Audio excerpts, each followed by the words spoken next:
everyone, it's me, the Booknester, and today we're looking at my coloring books. And so while I put my little watercolors away, I'm going to be showing you what I was coloring primarily in December, which was Johanna's Christmas, a festive coloring book.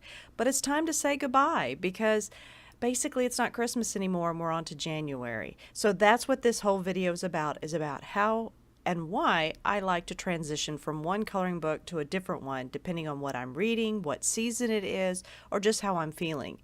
So I'm going to bring back in for just a moment because I want you to see that these are the Winsor and Newton. It's a travel watercolor set and I absolutely love them, and I got them the same day that I bought this book with the idea that I would use it. Now the brush that comes with it is fabulous. I use it all the time and it's great because you pull it apart, you put it together just like I'm showing you, and then it's easy to store in that little pad. So for when I'm traveling, this is like the best setup ever.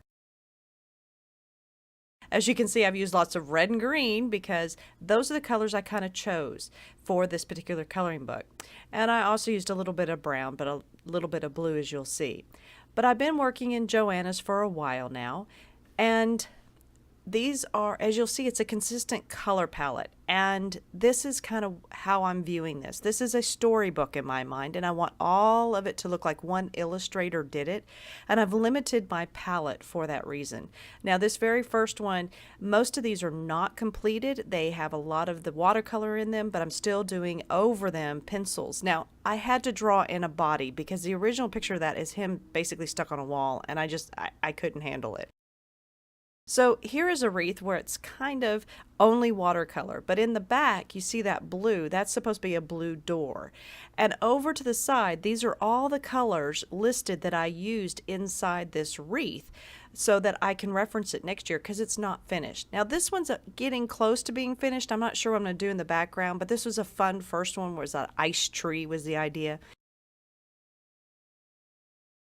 Again, here's another one that it is only watercolor. So a lot of these have mostly just watercolor fill, and they look beautiful, but I'm going to go back in with my Prisma colors and really add some depth. I've already done that on a few of the pages, particularly this one. You can see it around the edges with the candy and a little bit on the house.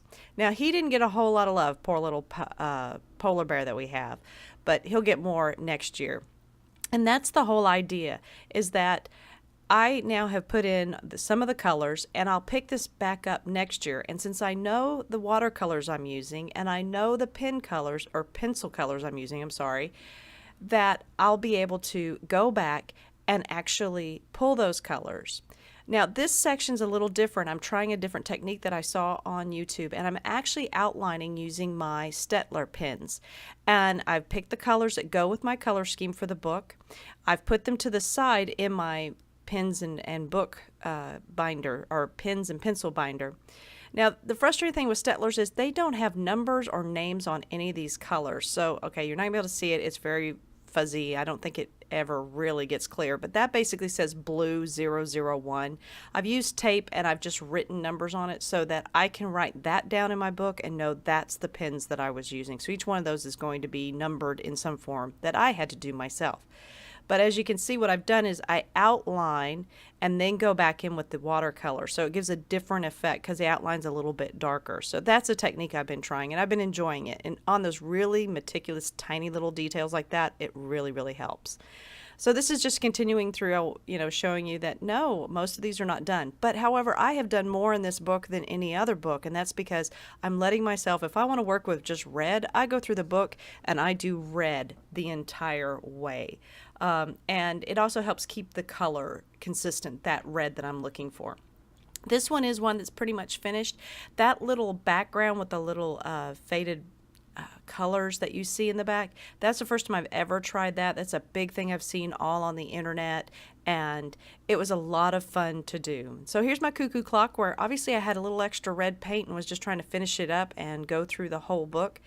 This rabbit It's a work in progress. I'm not sure what I'm doing there. Some of the bigger parts where you try to use watercolor, it can get a little messy, but I'm just learning techniques and I've never watercolored in my life. And this is a great book for it. So there's all the identified little red robins. I've put a little red in them. Kind of went through and found all the robins in the book that I could. It was kind of a fun hide and seek moment. And this is one that the first side of the page, whenever I bring this up, okay, so here to the left, that actually has a lot of pencil put in it. There's still a lot more for me to come in and finish out, but you can see it's a little bit deeper than the other side. It has more shading, it has more depth to it. And so that's the difference between having the pencil in there, and I will come back and be putting the pencils. And at the very back here is where I tested from the very beginning.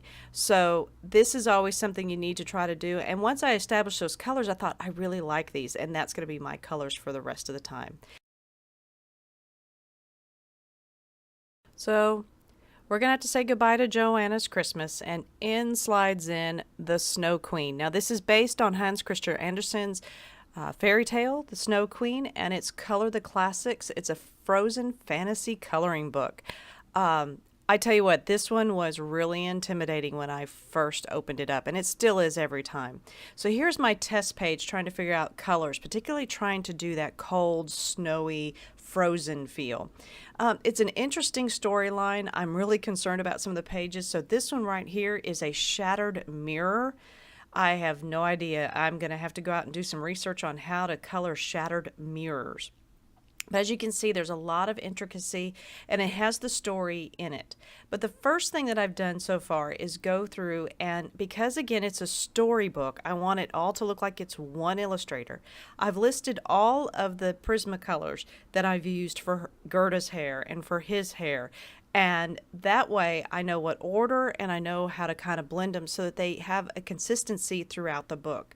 The same with your faces. So as I'm coloring in his face, I'm trying to figure out how I'm doing it with the different colors, and I want to be able to color in all of the, for lack of a better word, flesh that we see. Even there with the shoes, there was some the feet.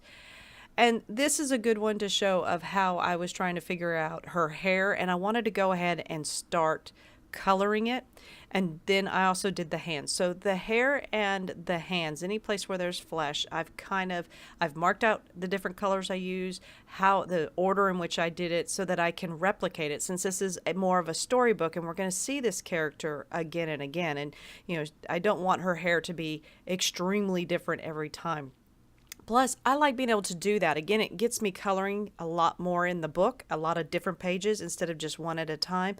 And I can bundle up those colors. So here's a perfect example. This is a very intricate page. That's going to end up looking as if it's like lace, but it's supposed to be like it's frozen lace on top of that picture. So there's like a picture underneath is the idea, and we've got that blue to kind of give that idea that it's ice.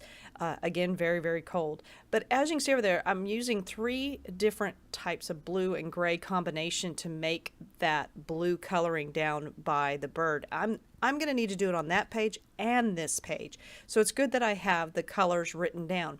But if I'm traveling, all I have to take is those 3 colors, because I can work on that throughout the book, because there's even more pictures that are calling for the blue. So one of the difficulties I'm having is snowflakes.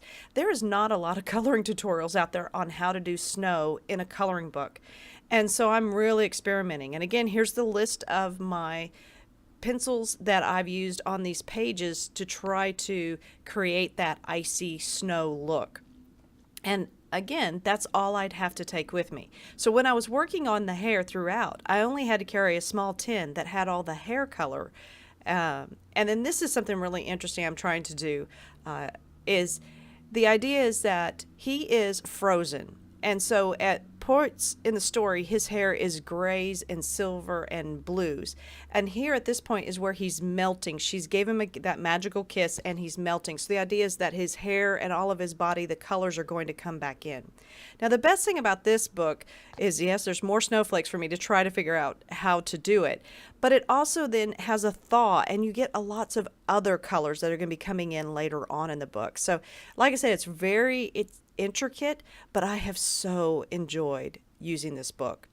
And I just wanted to do a quick little thing to show you. So I recently got this organization and I absolutely love it. So each one of my pencils has its own individual place. Now I know some of them have like you can put 3 together, but this really helps me keep them organized because I can go find them fairly easy. And since I know the name and the number of each one, it helps me be able to find them quickly. Now, when I'm watching the tutorials and they're giving me the wonderful list of what all they've used, which I absolutely love and really appreciate, then I could even go, if I want to follow that color scheme or use that color scheme someplace else, I can go and find my pencils so simply. And they always have an individual spot. So if I take out one, I know right where it goes back. So this is my transition. We're moving from Johanna's Christmas to the Snow Queen. This will be what I'll be coloring all in January. In February, I'll probably be moving into yet another one. The idea is not always to finish, but the idea is to have a fantastic time while I'm doing it. And I love listening to atmospheric reading audiobooks during that time, and I liked it to be seasonal. So all my coloring books kind of end up being seasonal / audiobook accompaniments, and I like being able to choose those. So that's my coloring books for my coloring nest. I hope you've enjoyed this. It was interesting filming it, and I will be back in February with my next transition. Meanwhile, keep those pages turning.